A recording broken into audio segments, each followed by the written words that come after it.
नौबत क्यों आई? दरअसल आप इस पर ज्यादा रोशनी डाल सकते हैं, सबसे बड़ी पार्टी आप हैं गठबंधन में।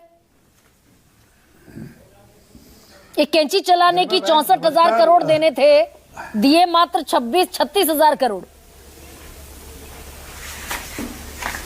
जी, आपने अजीत दादा पवार का बयान सुनाया।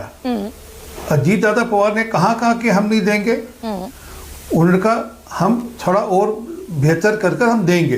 हम थोड़ी स्थिति और बेहतर कर लें, अपनी आर्थिक स्थिति और बेहतर कर लें, हम देंगे। मना नहीं किया उन्होंने बिल्कुल भी। और अभी कृष्णा हेगड़े जी वहाँ पर जो गठबंधन की सरकार का हिस्सा है, वो कह रहे हैं कि अभी सप्लीमेंट्री बजट आएगा, उसमें हम चिंता करेंगे। तो कहीं विश्वास करना पड़ेगा आपको। ये तो नहीं ना कि प्रोविजन करने के बाद कॉन्ट्राडिक्टरी है। कृष्णा हेगड़े कह रहे हैं देंगे, अजीत पवार कह रहे हैं कोई समय सीमा नहीं है, अदिति तटकरे कह रही है घोषणा पत्र तो 5 साल का है। अजीत पवार जी ने कहा कहीं कोई समय नहीं है। उन्होंने कहा हम थोड़ा प्रोविजन अच्छा करें। सुना देती हूँ, नहीं रुकिए ना, और करें ना, आप सुना दीजिए बयान। एब्सोल्यूट बयान है भाई। अजीत पवार ने कहा, मैं बिल्कुल एब्सोल्यूट बयान मैंने भी सुना है बहन। आप कृपा कर बता दूं, आपको बता दूं या आप बता दीजिए, दोनों में से जो बेहतर हो वो कर लीजिए। नहीं सुन, ये तो सुनने पर यकीन होगा, आपके कहने या मेरे कहने से होने वाला नहीं है। अच्छा, अजीत पवार का बयान सुनाइए। आपने कह दी बात, ठीक है, अजीत पवार का बयान सुना।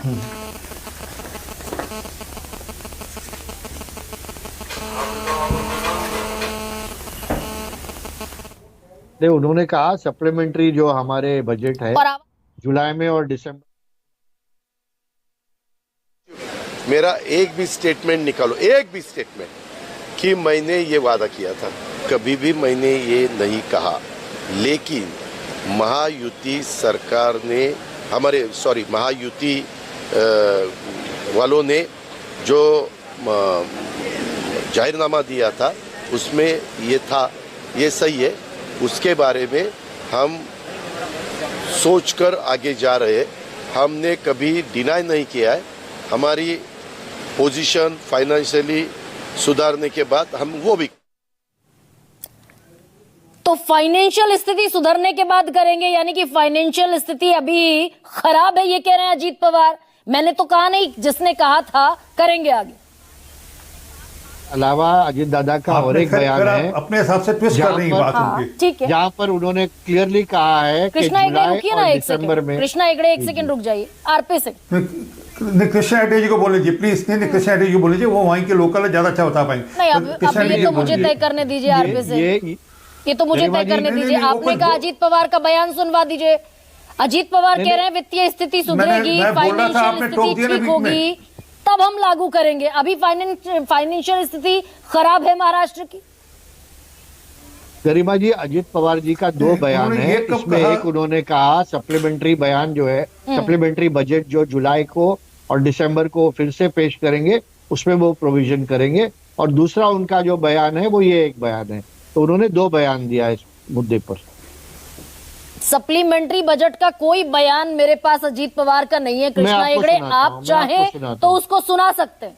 जी, मैं आपको सुनाता हूँ। हाँ, अब आरपी सिंह जवाब दीजिए।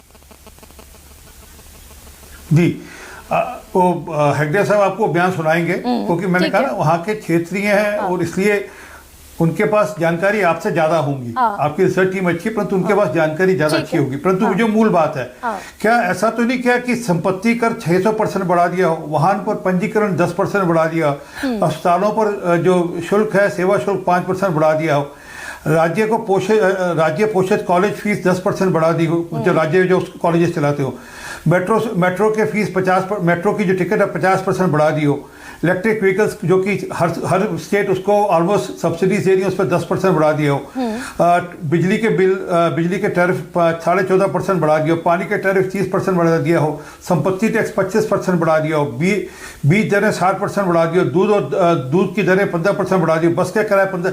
ये जहाँ पर करने के बाद जो बैलेंसिंग एक्ट करते हैं ना, यार वो भी देख लीजिए कर्नाटक के अंदर किस प्रकार, ये अभी मैं लिस्ट लंबी है, मैं गिना सकता हूँ आपको किस प्रकार देने के साथ साथ क्या कटिंग, कहाँ पे कटिंग करनी है, कहाँ पे बढ़ाना है, वो नहीं दिख रहा। यहाँ पर बजट में इस प्रकार की अभी कोई प्रोविजन नहीं है कि कहीं पे शुल्क बढ़ा दिया गया, कहीं पे टैक्सेस बढ़ा दिए गए। टैक्सेस को मेंटेन करते हुए भी 1500 दिया है और 2100 रुपए देने का वादा है वो भी देंगे, ये नहीं कि नहीं देंगे। परंतु गरिमा प्रश्न बड़ा है, प्रश्न ये क्योंकि मैं ऐसे आपको कर्नाटक की सरकार के अलावा हिमाचल से सरकार कैसे क्या क्या कर रही है, किस प्रकार से टॉयलेट टैक्स लगा रही है कि आप टॉयलेट सीट लगाने टैक्स देना पड़ेगा, सब बातें भी हैं। किस प्रकार पंजाब की सरकार वादा करने के बाद पूर्णतः विफल हो गई एक अपना वादा पूरा करने से। वो विषय ये नहीं है। और ये जो महाराष्ट्र में हुआ आरपी सिंह, इस पर थोड़ा जवाब देना चाहेंगे क्या?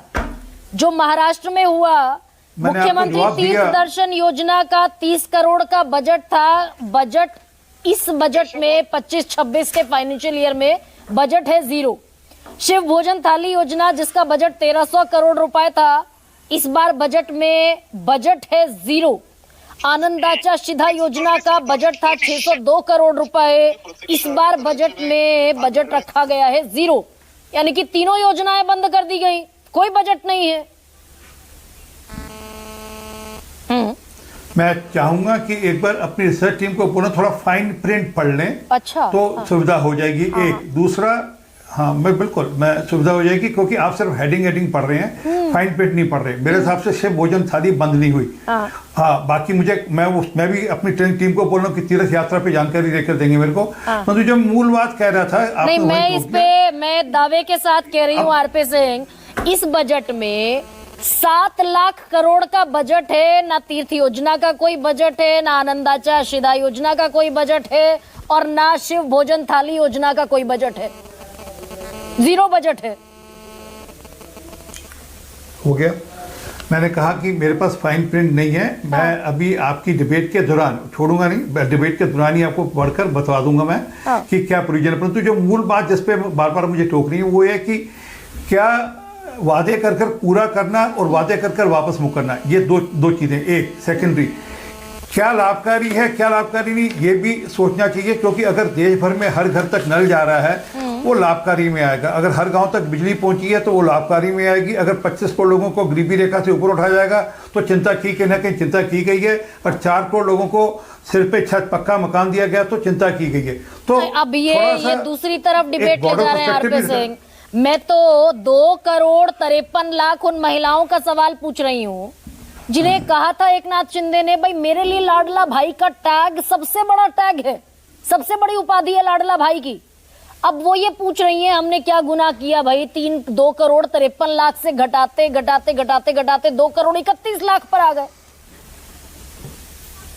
जी, वो जो लोग उस मैंडेट में नहीं आते, जो जिन लोगों को उस अनिवार्यता में नहीं आते, अगर किसी के पास घर पे कार है और वो उसमें नहीं आएंगे ना, या कोई अपना जिसका इनकम टैक्स ही जाता हो हर साल के साथ, वो कैसे आएंगे? तो वो कहीं ना कहीं स्लिप हुआ, उसकी चिंता हो रही है कि जो स्लिप हुआ वो ठीक करके उसको ठीक ढंग से जो फिगर है वो ठीक रहे। और दिल्ली में तो 8 मार्च को आ जाने थे 2500 रुपए। जी बिल्कुल, 8 मार्च से ही लागू होगा, जो बैक डेट से ही लागू होगा। उसका पूरा का पूरा प्रोविजन ठीक किया जा रहा है किस प्रकार से, ताकि ये ना हो कि फिर जो गलती महाराष्ट्र में होगी वापस रिपीट हो। मतलब महाराष्ट्र में गलती हुई है ना, गलती पंजाब ने कर दी। आई एम तो थैंकफुल, मैं तो बहुत साधुवाद देती हूँ आपको। कम से कम ईमानदारी से महाराष्ट्र में कहीं बीजेपी प्रवक्ता ये स्वीकार कर रहे हैं। नहीं, क्या गलती हुई? जो जिनको जाना चाहिए था उनको ना, उनके अलावा भी कुछ लोगों को चला गया। अब मैं इनकम टैक्स पे करता हूं तो जहां मेरे को सरकार की एक स्कीम में 3000 रुपए ऑलरेडी मिल रहे हैं, मेरे को वृद्धा पेंशन मिल रही है, तो मैं उसमें फिर लाभकारी नहीं हो सकता ना दूसरी स्कीम में की। तो गलती से महाराष्ट्र में पैसे चले गए, एक स्कीम पे लागू होगा। ठीक है सर, गलती से महाराष्ट्र में पैसे चले गए, वो दिल्ली में ना हो, इसलिए 8 मार्च का प्रधानमंत्री का वादा पूरा नहीं हुआ। ये प्रोफेसर संतोष मेहरोत्रा, ये नौबत आ क्यों रही है? नहीं, ये नहीं कहा मैंने। आप शब्द बोल रही हैं, मैंने ये नहीं कहा। मैंने कहा उसका प्रोविजन ठीक हो, वो ठीक ढंग से हो, चिंता हो, इसकी बात हो रही है। इसलिए समिति बनाएगी जिसके अंतर्गत वह सबके सब पहलुओं की चिंता करते हुए और उसके जो डिजिटल प्रोसेस है सब ठीक हो, इसलिए जरूरी है। फिर बाद में दिक्कत ना हो, ये जरूरी है। हाँ, लेकिन ये वादा तो प्रधानमंत्री का था ना आरपी सिंह, और ये तो चुनाव से पहले का वादा था कि भाई 8 फरवरी को सरकार बनेगी और 8 मार्च को महिलाओं के खाते में पैसे चले जाएंगे। तो समय तो बहुत मिला आपको, तकरीबन 2 महीने का समय मिला। अरे कहाँ, अरे आपकी गिनती गलत होगी क्या?